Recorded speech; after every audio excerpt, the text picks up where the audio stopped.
welcome everybody to episode 5 of the Moonshot Ideator series. We're pretty excited to have the team from Microsoft here. Irrespective of whichever part of the world that you're in, you will know Microsoft and you will know about the work that they're doing in the space area and the space industry, and hopefully this session will bring some of that to life. The session is called Building with Microsoft. And we have a few of the team here, and I'll pass over to Alex in a moment and get everybody to introduce themselves.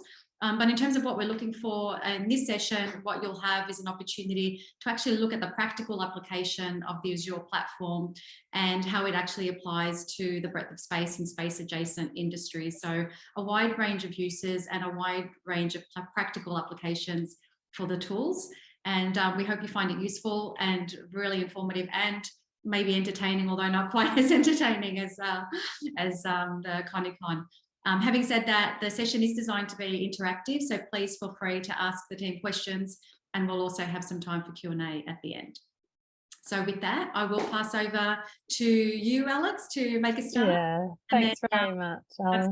Go for it. Thank you, and thanks for being here. Oh, look, thanks so much for having us, the Microsoft team along. It's great to be part of episode 5 in this Ideator series. I'm Alex Nelson. I'm in the Azure Space Engineering team based out of Sydney, calling in tonight from Canberra. And I have dark hair, I'm wearing glasses and wearing a light coloured sweater. We're really excited to be here tonight, and our aim is to share some really practical information that will hopefully spark some thinking for you about how you can get started on our platform. Nick, do you want to introduce yourself quickly and Aswin then? Yeah, absolutely. Thanks, Alex. Nick Ward, I'm the Chief Architect for Microsoft in the partner team. I spend my days working with cloud businesses from startups through to mature organizations. So yeah, delighted to be here today. Aswin? Hello, hi everyone. So I'm really glad to be here and be able to actually look at all the cool startups in the call. So I think so my name is Aswin and I'm the Cloud Solutions Architect. Similarly with Nick, I work with partners as well, but I work from Malaysia and covering the partners in APAC region. So really hope to be able to actually share some tips and tricks with you guys today. Great, that's one. Now, Nick, are you sharing or am I sharing? I could share. I've got it ready to go. That might be easier. Save us swapping back and forth. A little bit, but I'll go back to the start. How's that? Can everybody see that? All right. Sure. That looks great. Thank you. Great. Let's go to the second slide. That'd be great. Awesome. Pop that in. Slideshow. I was just going to leave it like this because I'm going to be swapping back and forth between this and browser the browser. and Deck. Fantastic. Yeah. Well, fantastic. Thank you. So what I wanted to touch on today was a really high-level overview of the work and the investments that Microsoft is making in tools for the space industry globally. Our engineering effort has been underway for about 2 years, and it's very much an innovation and partnerships-led approach, bringing advanced capabilities to really support and underpin the space industry and space adjacent industries. There's 4 key pillars to the work we're doing with the industry.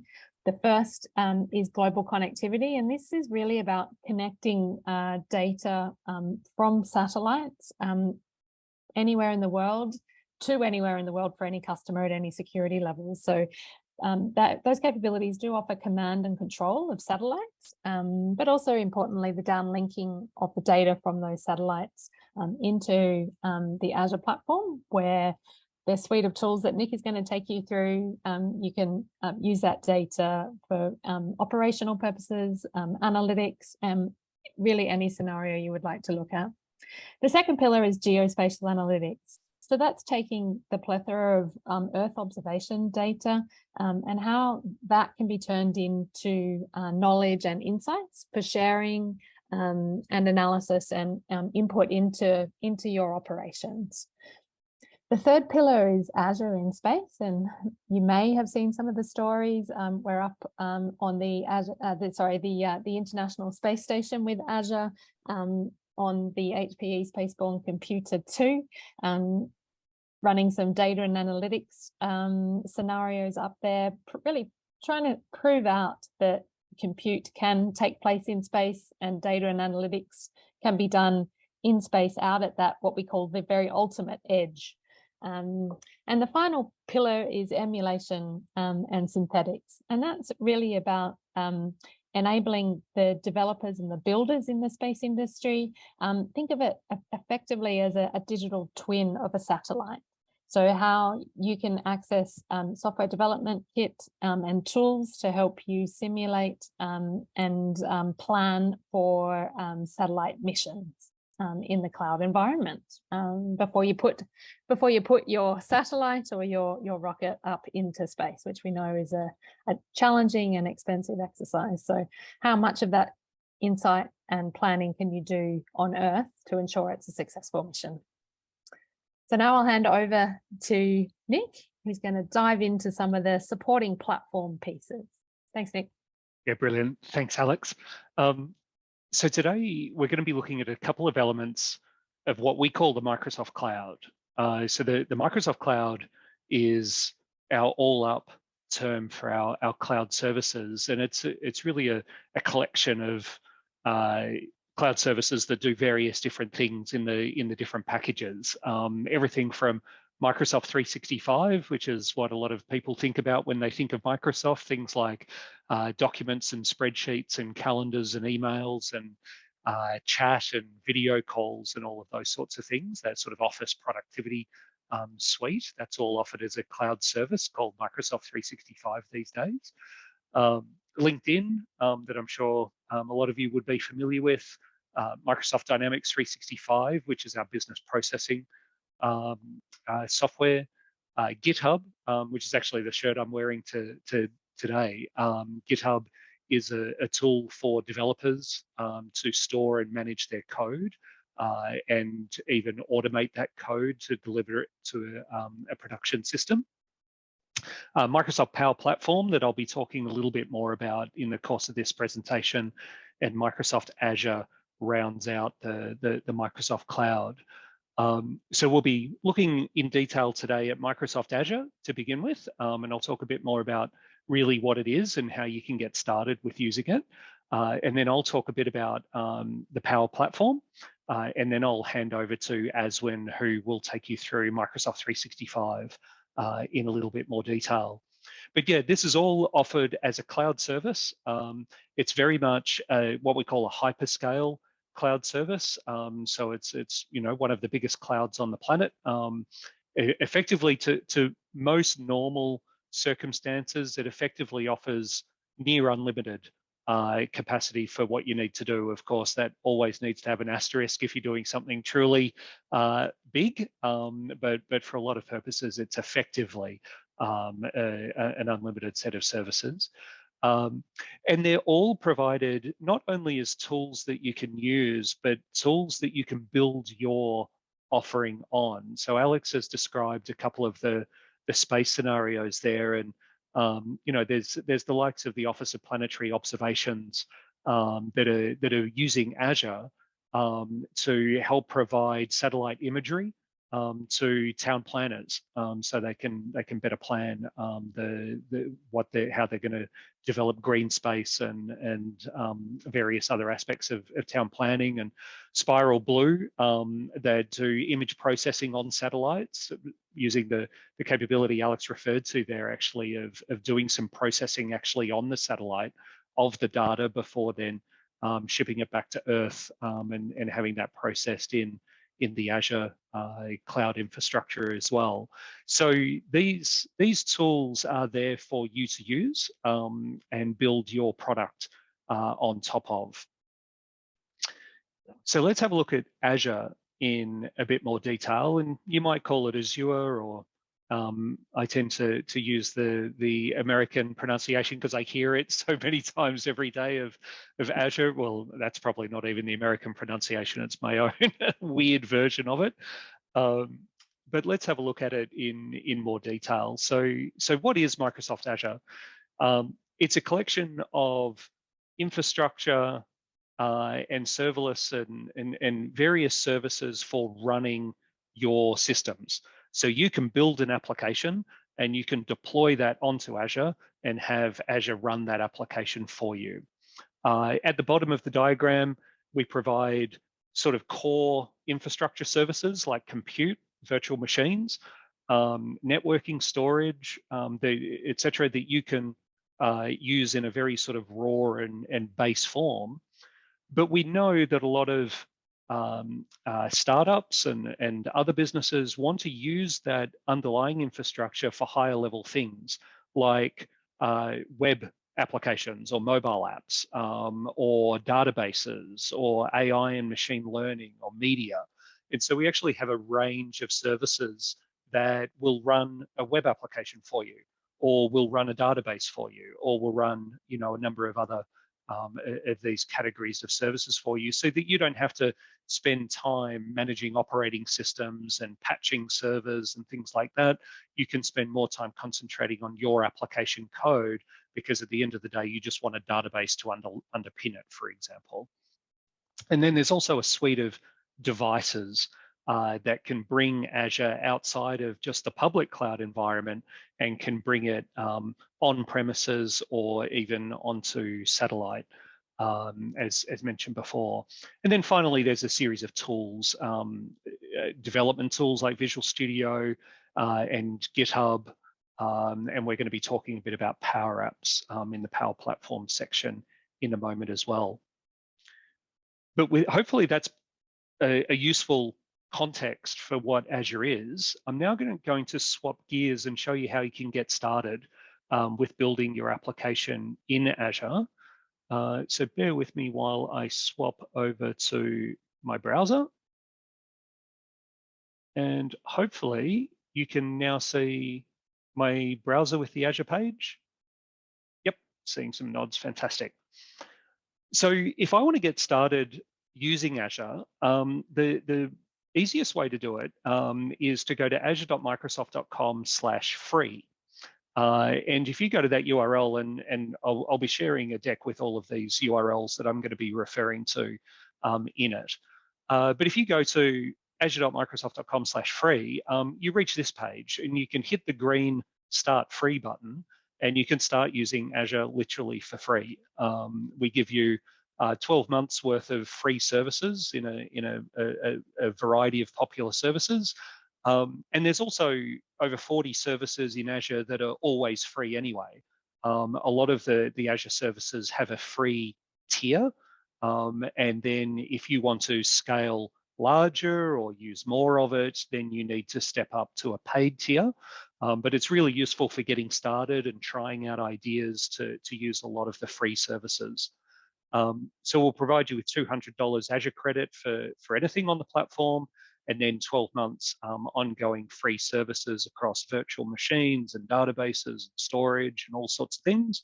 And then again, there's the 40 plus services that are free or have a free tier at all times. I do want to point out at this point, and Alex is going to talk to this a little bit towards the end as well, which is that we do have the Microsoft for Startups program to be aware of. So you can go to startups.microsoft.com and hit the sign up button here. And this will not only give you free Azure, $1,000 worth of free Azure to help you ideate, but actually up to $150,000 worth of Azure for you to use and build as you build out and scale your business. And not only beyond Azure, it will give you access to Office 365 and Dynamics and the Power Platform that we're going to be talking about today as well. GitHub in the deal. So that's a good one to keep in mind, startups.microsoft.com. It's designed for startups to get access to the Microsoft Cloud and all of the services that are in it for your usage. But back to Azure, so you can hit that green Start Free button. I already have an account. So what I thought I'd do is just show you this video, and again, I'll share the link to this video, which walks you through 4 minutes on what the whole startup process is for getting access to Azure. So if we start from here, in the video, they click that green button that I was talking about. And then there's a bit of an identification process where we're going to identify you via phone as well as via credit card. A credit card is needed for verification. You won't be charged. When you sign up for a free account, there actually is a sort of lock, if you will, on the account so that you can't run anything that will charge money. You have to actually go and unlock. So you have to consciously say, no, I'm happy to pay because I want to expand out my services. And that's it. Once we've ID'd you via phone and credit card and you agree to the terms, then you will end up in this screen, which is the Microsoft Azure Portal, which is where you can manage your Azure environment from. So I'll go to the Azure Portal now, which you can get to at just portal.azure.com. So I know I'm throwing a few URLs at you here, but again, there's a slide with them all there for easy reference later. The key one to remember really is azure.microsoft.com/free. That's where you can start from. So then once you do land on the Azure Portal, the sort of question is, what next? Where do I go to from here? And so there's a few things that I want to point out. One is this subscriptions button. That's an important one to understand. This is the sort of the account, if you will, your Azure account, and allows you to go in there and you can see all of the things that you've provisioned. I've got one subscription that I have access to here. So I'll click into that one. And in here, I can see things like when my current billing period is, what currency I'm billing in. I can see things like how much I've been using in my Azure environment. And I can even go into what we call cost analysis down here. And I've got this reporting environment where I can see if I choose to go beyond the free environment. I mean, you can analyze your usage within the free tier, of course, but if you go over and unlock it, then you're going to want to know where's my money going. And so this is quite a useful cost analysis piece to understand how much you are using, even useful within the free tier. So you understand if I was to pay for this, how much would it actually be costing me? And there's all sorts of different ways that you can drill into this data and look at it by different categories. For example, a useful one is what we call resource group. A resource group is a way of bundling your services together. So you might have a resource group for production and a resource group for development, for example, and then you can see easily how many services am I using in development versus production. We might have a resource group for application A and a resource group for application B, all sorts of different ways that you can do it. You can look at different time frames. So for example, I can go back the last 12 months. I can look at it via an aggregated view here, or I can say, just give me the monthly. And I can see here quickly that this blue resource group, which is called test, I was using a lot of it back in February. It cost me $130 for that month, but then I just turned it off and it didn't cost me any more from that point on. And that's a pretty classic cloud concept. If you provision something and use it, you pay for it while you're using it, and then when you turn it off, you're not paying for it anymore. So that's a little bit of an introduction to your subscription that you have. How do you actually go and provision something? So you can simply hit the Create a Resource button up the top here on the portal homepage. And let's say I wanted to provision a web application to start with. I want a simple web app to deploy my custom web application code to. So I could choose a virtual machine and I could go down that route. But if it's a web application, we have this service called a web app, which just means I don't need to worry about virtual machines and patching operating systems and all of those sorts of things. I can just concentrate on running my web application. And to show you how to create this, I first need to specify a resource group. And again, that's just a collection of resources that I group together. I'm going to call this my demo group. So everything I provision is just going to go into this demo group, and then I can manage that as a whole group. I'm going to call my web app Azure Space Demo. Let's see if that's available. It is. Fantastic. It asks me what type of application do I have? Is it just code, a web application, just computer code that I want to deploy and run? Or do I have a Docker container or a static web app? In this case, I've just got some code. I can run .NET, Java, Node, PHP, Python, Ruby. These are all development languages that I can choose to run my web application in. For this demonstration, I'm going to choose .NET.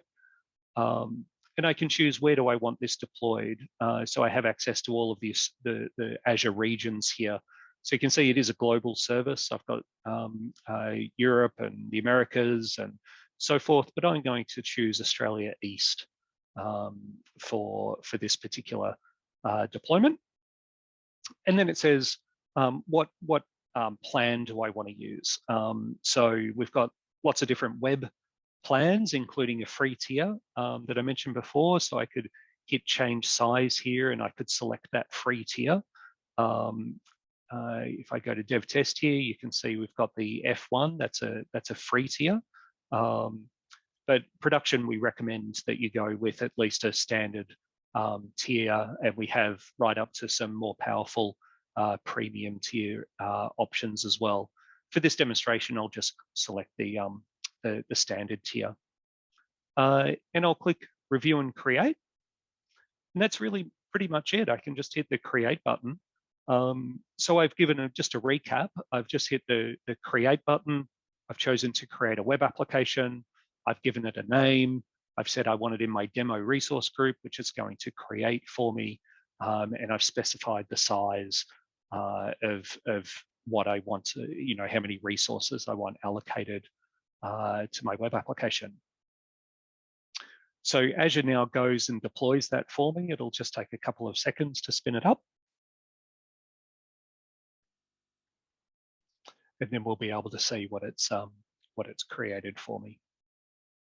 Feel free to come off mute and ask any questions if you have any, or please, Alice, Alex, Aswin, feel free to shout them out if somebody's written one in a chat. But I can now just go to that resource that I created. So this is my web app. And just to show you a few things here, there's an awful lot of features in a web app to help me run that efficiently. But I'll just point out a couple of the key things. One is I get a URL for my app. So it's at azurespacedemo.azurewebsites.net. So that's now live. You can go to it. It's a real web application that the internet can use. One of the features is I can specify a custom domain.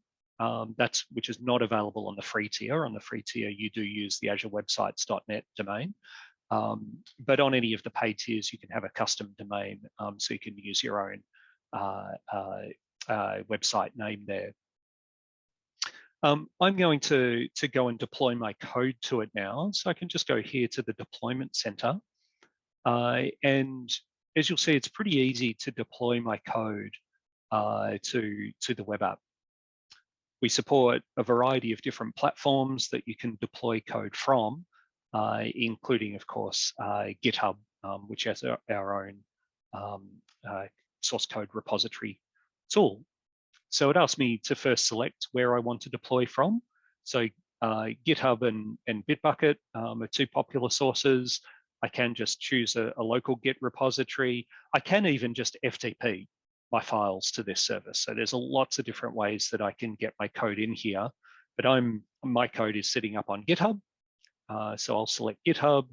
It's in my own personal organization, and that will just populate the repository list. I'm going to choose one that's called Simple. I've got a few different repositories here, so I'm just going to choose that Simple application, and I'll select the master branch, and I click Save. And now the Azure Web App is going to set up an automatic deployment process so that every time I check my code into GitHub, it's automatically going to take that code and deploy it to my web app automatically for me, which is really, really nice. Makes it super easy to get your code from development into production. While that's setting up, I will just point out to that point what we call deployment slots, because sometimes you don't want your code going automatically to production as soon as you check your code in. So we have this concept of slots. I can set up a staging slot or a testing slot, and I can set that up that my code automatically goes to the test or the staging slot. And then I can run some tests on that before then swapping that slot over to production. But this gives me a nice and really easy way to stage my code before it goes fully into production. And you can see with this traffic control here that I can even specify exactly how much traffic I want going to that particular slot. I can also do things like scale my service. So if I go here to scale out, you can see it defaults to manual scale, and I can select how many instances that I want my web app running on. And I can also set up a custom auto scale rule. So I can automatically scale based on a metric, which is very handy. I can specify, for example, CPU utilization. So whenever my web application is busy and the CPU is running hot, automatically scale out for me so that my web app remains responsive. And then importantly, also automatically scale it back down again so that I'm not paying more than I need to when my website is a little bit quieter. If I go back here to the deployment center and see how that deployment's going, it's setting up the first deployment. I should be able to click here on logs, and I can see that that's now deployed. I've got a success active result, which is great. So if I go here to my web application and I refresh, I should hopefully see now it's refreshed to be my little simple application instead. So it's as simple as that, to create a web application in Azure and publish your code to it and have it running on the internet on an extremely scalable platform that will pretty much handle almost any load that you can throw at it. Similarly, I could say I also want a database. So a very common pattern is to have a web application backed by a database. So if I go down here to databases, I can see I've got choices for MySQL databases, Postgres databases. We've got MariaDB, we've got Mongo, we've got all sorts of Oracle databases, all sorts of different databases that you can choose. Cosmos, which is our own NoSQL, extremely fast, high scale database platform. Of course, you've got SQLDB and SQL Server, but I'll choose Postgres for this example. So I could simply hit the create button here. Flexible server is the recommendation for most applications. So I can hit create for my Postgres flexible server. I'm going to put it in that same demo resource group that I created before. Let's call it also Azure Space Demo. Let's see if that's available. Yep, looks like it is. Again, I'll put that in Australia East. I can choose a PostgreSQL version.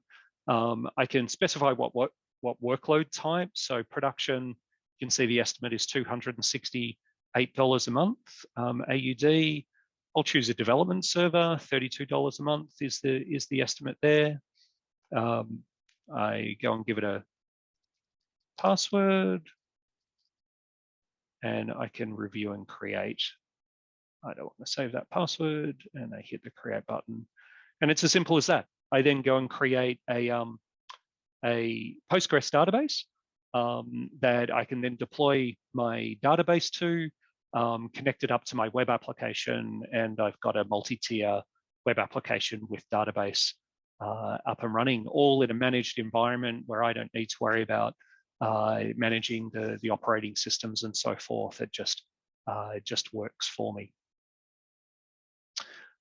We do have guidance on architectures for deployment into Azure, including specific architecture guidance for startups. So this may well be worthwhile checking out, including a very common and popular startup stack architecture. And so what we can see here is a web application, which is actually what we just deployed, along with a Postgres SQL database, which we also deployed. This bigger recommended architecture also includes a number of other services like the Azure Virtual Network and the CDN and so forth, which will build you a complete production-ready architecture, which is secure and very highly scalable. So we've got all of the guidance there for you to follow. If you're not interested in that sort of standard web architecture, then if you have a look at the link here, browse all architectures, we've got some 700 plus different architectures for all different styles of applications that you can search and browse through to find an architecture that suits what you're looking to do. And then you can use that architecture for your own application. One of the other really popular things in Azure is our AI services. Again, I can just hit create resource, select the AI and machine learning category, and I have access to our computer vision, our face detection algorithms, language understanding, our speech services, and also a lot of third-party AI and ML services available as well. So these are all available here for you to create. Lastly, I just wanted to also highlight support. Support's an important one. If you go for the Microsoft for Startups Founders Hub that I mentioned before at startups.microsoft.com, we'll actually include support in the bundle.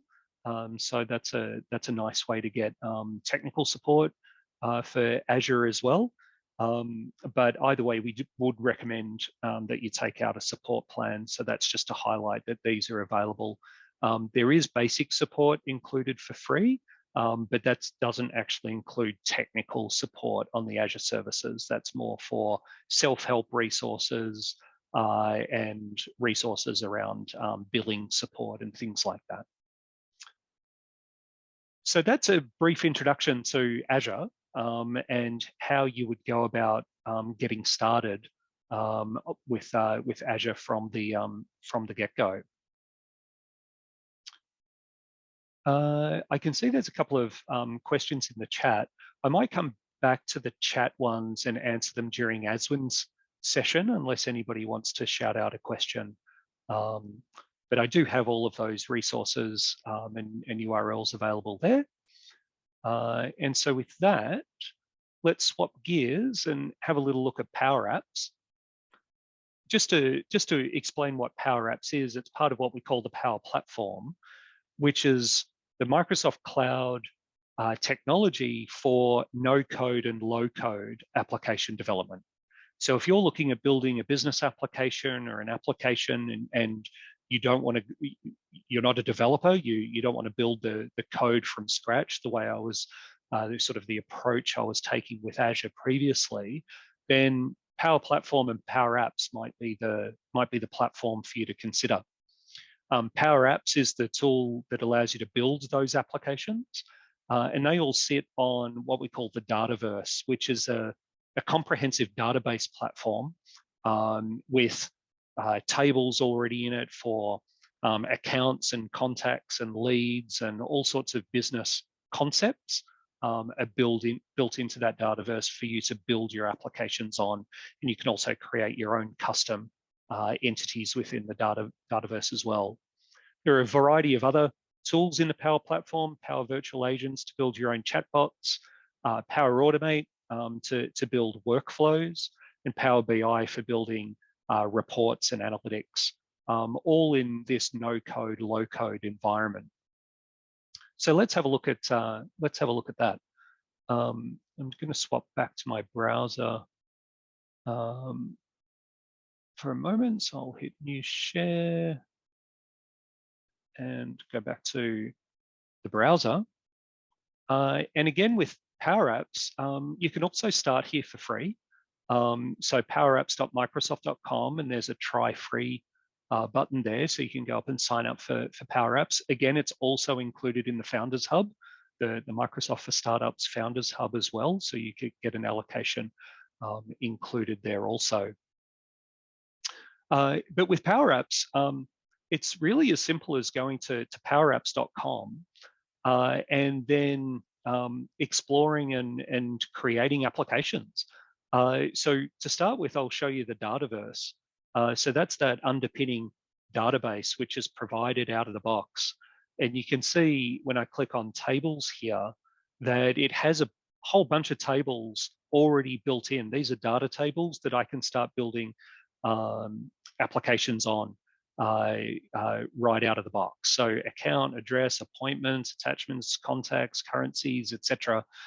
There's actually hundreds of tables that are included out of the box that you can just start building your application on.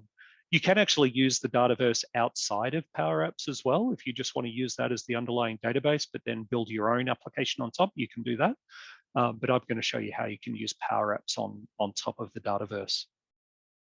There are extensions as well for health and financial services and a variety of other industries. But I'm going to create a new app and I'll create an app based on Dataverse. So I can also create apps based on SharePoint, on SQL, on Excel. There's actually hundreds of third-party connectors that I can build apps on top of as well. But I'll choose the Dataverse. And Powerapps says, okay, you need a connection to the Dataverse. So I've already got one here and I'll select that connection. And it says, what table do you want to build your application on? I'll select contacts and I'll say connect. So this is going to now build me a base application on top of the contacts table within the Dataverse. And it's going to default to a mobile application. So this is something that I could then distribute around on iPhones and Android phones. And you can see it's actually built my application out here. But I can go in here and I can change things around. So I can select these controls and I can change the properties of them. Powerapps is almost a little bit like a mashup between PowerPoint and Excel. I can create these screens kind of like I create PowerPoint slides. Now I can insert buttons and labels and text and charts and all sorts of things. But I connect it to data in the same way that I can connect an Excel spreadsheet to data. So for example, if I was to select this control, I could edit the control and maybe I don't want the phone number appearing there. Maybe I want, I don't know, something different. What might I select? I might select maybe their anniversary. Can I select that? Yep. So I select that and you can see I now have, I don't know if that's a little hard to see, but I've changed that field so it now displays an anniversary date instead of displaying a phone number. But this is an application, it's ready to go. I can hit the play button and I can have a look at this particular person. I could go in and I could add a new contact. So it's a fully functional sort of data entry type application. There's a whole range of different templates. I've shown you a relatively simple one that's pretty quick to get started. There's a whole range of templates for creating different styles of applications. And you can actually create quite sophisticated applications with Powerapps. And in fact, our own Dynamics 365 suite, which is full CRM, field force automation, marketing, all sorts of all singing, all dancing business applications are actually Powerapps. They're built using this Powerapp tooling on top of the Dataverse. So we use it ourselves for our own business applications. So you can make really quite sophisticated applications on top of Powerapps. Let's swap gears back to the PowerPoint deck. And there's a couple of resources for you here. Again, getting started with Powerapps for free. There's a couple of Microsoft Learn modules, which is actually a resource worth mentioning as well. Microsoft Learn is our freely available learning material. So there's all sorts of courses there on all of our technology across the board. And I've just highlighted a couple around getting started with building apps in Powerapps that you might want to check out if that's of particular interest. I know there's a couple of comments in the chat, so I'll go and have a look at those. And I might hand over to Azwin. Azwin, if you want to share your screen and take over, you can take it from there. Yeah, sure. Thanks, Nick. So let me quickly share my screen.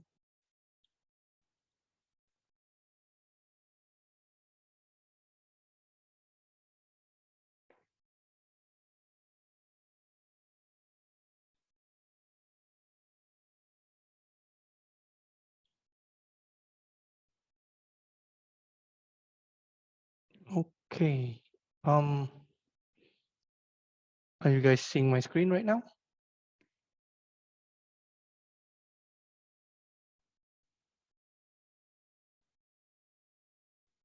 Yep, looks good, Azwin.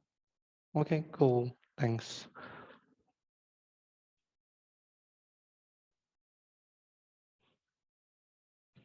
Okay, thanks, Nick. So I'll be going through with you guys on M365 or Microsoft 365. So just like what Nick have mentioned earlier, so it's one of our cloud that we have actually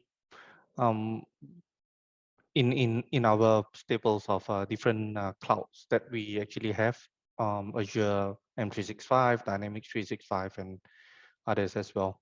So so I'll be going through with you guys about some of the tips about how to actually leverage some of the services inside the Microsoft 365 to actually improve your external productivity and internal collaboration as well. So I'll be highlighting these few services. So I know that some of you are very familiar with some of the Microsoft 365 products such as Word, Excel, Teams, and others as well. So I'll be sharing with you on some of the other services that we actually have as well over here. So from bookings, forms, Power Automate, Teams, and PowerPoint. So let me just quickly exit from the PowerPoint. And so when we talk about M365, right? So there are a lot of apps and services that we have right now, right? So you can actually see, like, for example, we have, these are the common services that we have, but we in fact actually have many other services that as part of M365 as well, right? So there's, for example, like you can see there's SharePoint Syntax, To Do, Visio, Viva, for example, and many others as well. So you can actually just look at some of the services that we actually have. And if you are inside your office, so I understood that as part of Microsoft for Startups program, you have some access to Microsoft 365 as well. So if let's say you go to office.com, for example, and then you'll be able to actually have a look at once you click on the top left corner over here, and you'll be able to actually see what are the applications that you have access to, right? So so what I wanted to actually do for the first part of this is basically to actually show you guys about the Microsoft bookings, right? So imagine in a situation, for example, that you have a lot of external meetings, or you have external customers. So for example, maybe you are actually running, this is just a sample. For example, you're running a contoso space travel company, right? And then you might have a different schedule for your customers what type of bookings or calendars that they can actually book your time into it. So, yep. Sorry, are you sharing your screen? I'm just seeing your PowerPoint deck. Are we supposed to be seeing something else? Okay. Yeah, then I'm looking at the. Yeah, got it. Is this the right one then? Yep. That looks better. Okay. Thanks for asking, Nick. I was wondering the same thing. Yeah, thanks Nick for highlighting that. So just maybe wanted to quickly run through with you guys again. So when we look at the apps and services that Microsoft actually have, for example, so these are the common ones that I've mentioned earlier: Word, Excel, PowerPoint, Teams, for example. But there are many more that that's available for you, right? So you can have like Sway, you can have Stream, SharePoint Syntax, Visio, Viva, and many others as well, right? So you can actually, if you wanted to know what are the available services that are part of your package, what you can actually really quickly do is that you can actually go to just office.com and sign in, and then just click on this particular button, right? So once you click on it, then you'll be able to actually look at some of the other services that you have. So for example, right? So yeah, so that's a very quick overview of like what are the services that you have access to. So the one that I would like to actually really kind of like quickly run through with you is, first one is Microsoft bookings, for example. So just like what I mentioned earlier, so for example, let's say you're running a space travel company, and you wanted to like create a external scheduling or bookings system, right? So we have this what we call the Microsoft Bookings, and it allows you to actually really create this type of external page that the users could really quickly book specific time in your calendar. So for example, I can just select 2 hours trip. So is there any particular stuff? Select the date, the time as well, and just fill in all the details over here. Then once I click on book, then the Microsoft for Bookings will actually book your calendars and book the internal calendars as well, right? So this really simplifies your way of like managing your calendars, right? So in a way, what I've seen so far is that a lot of people, when they are emailing with people, other external parties that are part of different teams or your customers, you might want to actually use this to have to get a common time to get together. So for example, right? So just to share you what's the backend actually looks like. So for example, so what you can do is that you can actually just go to this URL, or again, just click on this particular button and then just search for bookings. Then over here, so you'll be able to actually specify what types of calendar that you have. Do you want to add time off? So for example, what are the staff calendar looks like, and many others as well. And you can actually customize the booking page. For example, like if let's say, is this a hidden page? For example, you doesn't want to have any search engine to actually index your page, for example. Do you require password, and many others as well. So if let's say what I wanted to do is that I wanted to basically quickly create maybe another service that I have. So for example, consultation, I can actually just do a 30 minutes duration. For example, I can set the price, I can set it as free, how many attendees that I can specify as part of this particular session. For example, I can just click Save Changes, right? So when I refresh this, I should be able to actually have different types of services that are provided by your company, for example, right? So this is very quick way for you to actually get your bookings or a common time between you and your customers, right? So I think that's the first thing that I just want to share with you. Second thing that I want to share with you is Microsoft Forms, right? So Microsoft Forms is a way for you to actually collect responses, or basically, or for you to actually really quickly do a quiz. So for example, let's say you wanted to create a responses or get responses from your customers, or create a quiz between your between your colleagues, for example, you can actually just quickly just go to forms.office.com and then just click on either of the button over here. So earlier on, I have actually created this particular form, right? So so just keeping in theme with the space travel or the space startup that we have today. So this is just like a simple form that I have created, for example, over here. Then I can actually preview it, right? So what I'm gonna do is that I'm just gonna quickly get the URL over here, and I'll be quickly submitting a responses. Okay, let me just quickly submit a response to show you what are the possible information that you can actually get out there. Oops, so I didn't give a right one. Okay, so I need to change anyone to can respond over here. So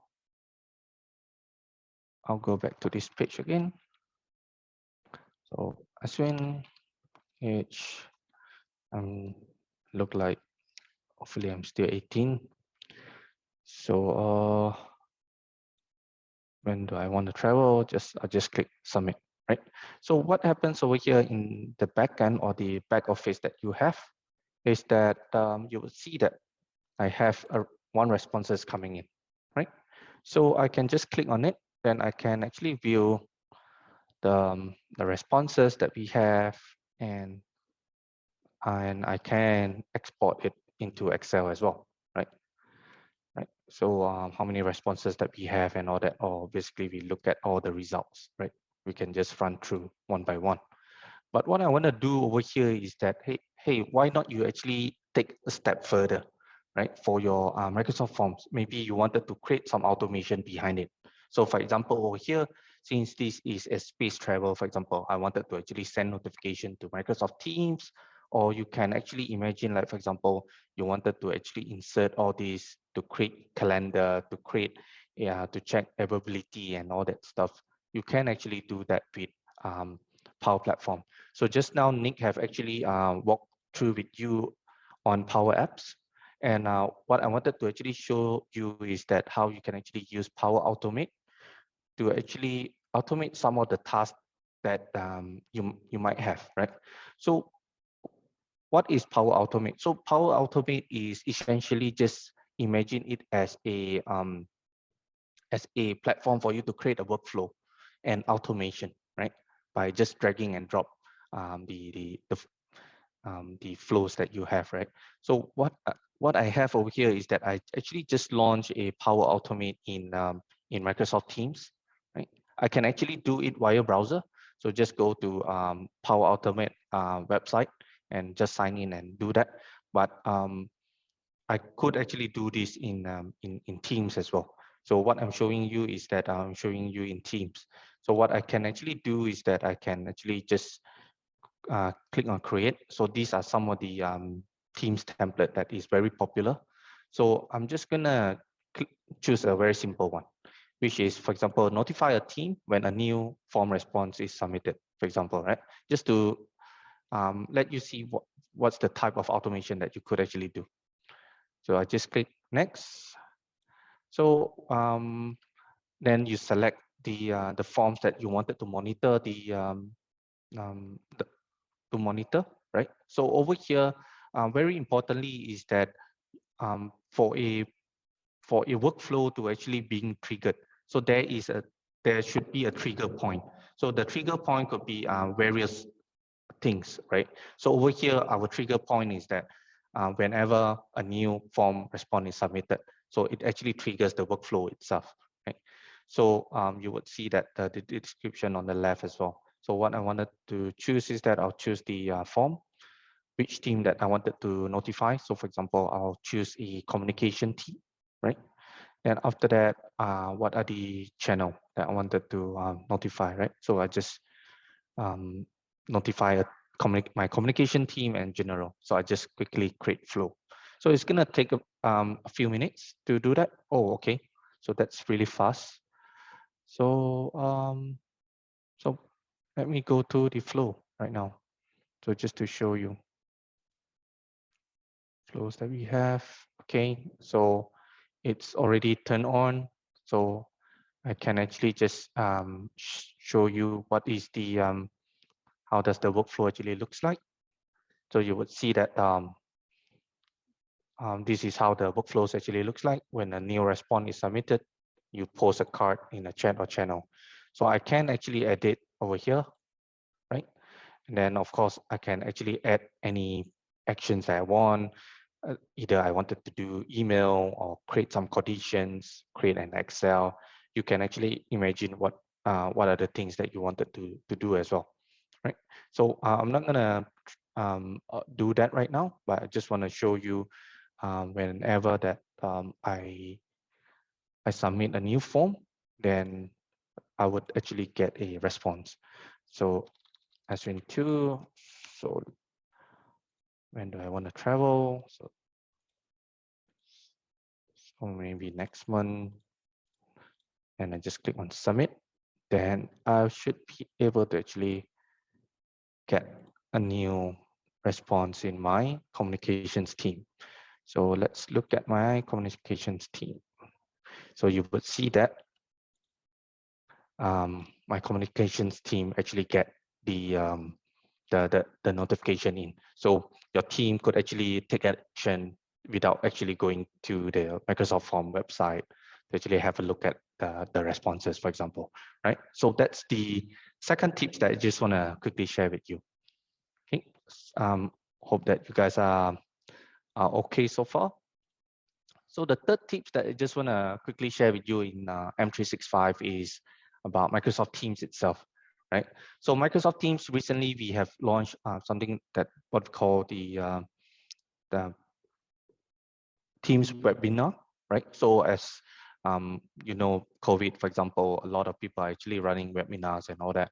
And still, while we are working in hybrid mode right now, you might actually wanted to actually reach out to some of the audience out there, right? So what you can actually do with Microsoft Teams as part of your Microsoft 365 subscriptions over here is that you can actually quickly create Teams webinar easily. So what I can actually do is that, so for example, I can just go to calendar and just add my title, required attendees and all that, right? But over here, this is where things gets interesting, right? So if you look at here, so we have this option, require registration, right? So when you create a webinar, you might wanted to actually get some of the details about your audience and all that. So what you can actually do is that you can actually create this for everyone. So I wanted to have an audience over here. So I can actually edit the registration form.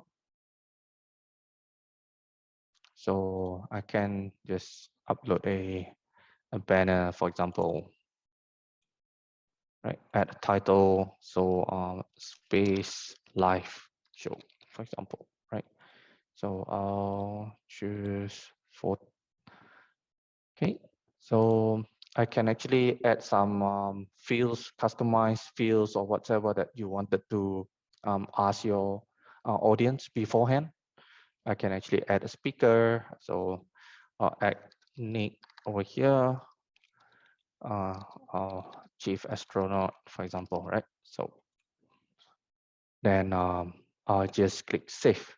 So what happens over here is that I can just copy the registration link. I can pass this link to my external parties. You have your EDMs with this link, for example, people can actually just click on this link and then they can register themselves, right? Just add their name, email, and then just basically submit the buttons, right? So that's how easy it is for you to actually create webinars in Microsoft Teams itself. So it's really useful for people to actually create webinars without any other external softwares, for example, right? So that's the third tips. So this is the three, I would say, services that you can actually quickly use, right? For you to actually improve your external collaboration or productivity itself, right? So from bookings, forms, and of course, Microsoft Teams webinar as well, right? So that's the three things that I wanted to quickly show for your external collaboration. But how about internal collaboration, right? If let's say you're working with your developers, your internal teams, how do you actually empower yourself, empower your team to actually collaborate even better? So of course, the software to do that, or the service to actually do that, is through Microsoft Teams itself. So let me quickly change gear to actually go into the internal collaboration piece. So I'm just gonna quickly close this. I just need to come off. I'm going to come off mute and Yep. I'm just mindful of time that we Yep. have. It's 7:10, and the sessions usually run for an hour. I know we started late, but we've had people dropping off, so I just want to kind of bring that to everyone's attention and maybe just do a check on how much longer the content goes for. I know we're recording the session, but I also want to respect everybody's time who's actually on the session as well. So have you, I'm not sure how much longer your content goes for, Aswin. Yep. So maybe I'll just quickly do the last demo, Alice. So maybe I'll just need 1-2 minutes, then I can wrap it off. It's great content, but as I said, I'm just mindful of everybody. Yep. I totally understand. I'm in between the dinner. So thank you so much for coming off mute. Thank you. So so the third part is that this is how people collaborate with each other mainly, right? So you have teams and channels, for example. But what happens over here is that you have the ability to actually add apps as well, right? So what I have added is actually a GitHub application over here. So that actually is a chatbot that would actually alert me whenever I have any changes to my repository, for example, right? So just now, so for example, over here, so I have the this file that I have just created, right? Then what I can actually do is that I can actually make changes. Then it will actually send a notification to my Microsoft Teams as well, right? So if let's say you look at over here, so I have like one new commit push to master by myself. So for example, so if let's say you are actually collaborating with your fellow developers, for example, you wanted to actually create issues, you wanted to actually monitor some of the issues or activities that are part of your GitHub, because you guys actually get access to GitHub as well. So you can actually set up GitHub, for example, over here, right? So that's kind of like my quick introduction to the apps as well. Then of course, as a startup, you can also create your own application. So for example, over here, so I have created this space PHP application. So essentially, it is a combination of different technologies like a website, and then of course I have the I have also embedded Nick's demo just now, right? So I'm not sure whether it's still live or not, but so what happens over here, you can actually embed your website so that you doesn't need to actually do a context switching, right? So everyone could actually just focus in doing their work in Microsoft Teams itself, right? So I think that's the last demo that I wanted to quickly show. So let me quickly go back to my slides. So what I have covered with you guys is all these four features. I couldn't cover on the last one, which is PowerPoint, but I have the link that have been shared in the slides as well. So you guys could actually go through the slides and then have a look at some of the content over here. So yeah, so let me pass the floor back to Alice, so that I don't want to actually get in between the dinner. Thank you. Thanks, Aswin. There was so much good content between you and Nick. Alex, you're going to just finish us up. Yeah, Aswin, do you want to just go on to the last slide, please? Fantastic. Yep, thank you. sure. Oh, there are all the resources that Aswin's got for you. So the final message I really wanted to share with you, Nick and Aspen both talked about this Microsoft for Startups program. We have Microsoft for Space Startups Australia, which is specifically for startups working in the space industry and space adjacent industries. It gives you all the great benefits that Nick and Aswin talked about, including the Azure credits and access to all those great products that we've just heard about, as well as technical support and fantastic mentoring available for you as you move through the program, from space specialists to technology specialists in each of these product areas that you've heard about. Also connections into the Azure Space Engineering team, local and global resources who can support you as you're developing your solution for the space industry. So you can read more information about that program at aka.ms/AU Space Startups. If you want to have a chat with us, if you want to talk about your idea, you have a question, you have some feedback for us, we're really open to a discussion. You can contact our team at spacestartupsau@microsoft.com. So that's all we've got for today. Thanks, Alice. Thank you. I think what was really evident to me is the breadth of the tool set that you have and the opportunities to actually do really amazing things in any industry with them. And obviously the way that they can come together for anyone looking to start a space idea is terrific in terms of some of that foundational and the more complicated pieces as well that we didn't have time to get into today. So thank you very much, Nick, Aswin and Alex, and for everybody who's hung on. I'm sure the team are happy to take any questions if anybody has any. We will distribute the links and the slide sets on the community server. Look out for some posts on LinkedIn as well with some of the content information. And thank you to everybody who's participated, and with the recording you get a chance to go back and revisit some things that interested you in particular, or just to refresh at any time and make the most of the generous offers to actually play with some of the tools, which I pronounced wrong, Nick. So it's actually Azure. Azure. Yeah, I don't think I pronounce it right anyway, so that's fine. I apologise for that, but it's easier to write than spell, but the tool sets look amazing. So thank you to all of you. And thanks to everybody for joining us this evening. Thank you, everyone. Most interesting. Thanks, Eva. Wonderful. Thanks, Eva. Thank you. Thanks, everyone. Thank you. Have a great evening, everyone. Bye. Thanks all. Bye-bye.